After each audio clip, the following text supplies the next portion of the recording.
नमस्कार, बिहारी टीवी में आप लोगों का स्वागत है। चिराग पासवान ने खुलासा किया कि बिहार विधानसभा चुनाव अकेले लड़ने का फैसला उन्होंने बीजेपी के साथ चर्चा के बाद लिया था। हालांकि उस वक्त उनके इस फैसले को लेकर पार्टी के अंदर मतभेद था। बता दें कि एनडीए से अलग होकर एलजेपी का चुनाव लड़ना खास तौर पर चिराग के चाचा और सांसद पशुपति कुमार पारस समेत कुछ नेताओं को पसंद नहीं आया था। उस वक्त ही पशुपति ने साफ तौर पर कहा था कि यह चिराग का सबसे खराब निर्णय। सूत्रों की माने तो यहीं से चाचा और भतीजे के बीच दरार बढ़ गई थी, जबकि मौजूदा घटनाक्रम इस बात का नतीजा है।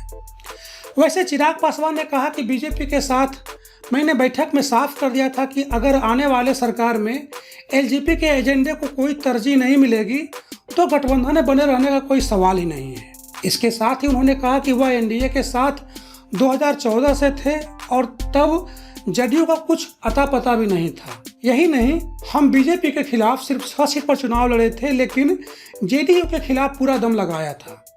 इस इंटरव्यू के दौरान चिराग ने साफ कहा कि चुनाव से पहले बीजेपी की तरफ से कहा गया था कि चुनाव के दौरान या इसके बाद दोनों दलों के बीच कोई कड़वाहट नहीं रहेगी।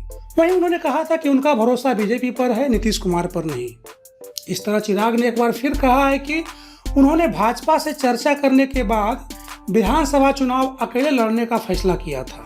धन्यवाद।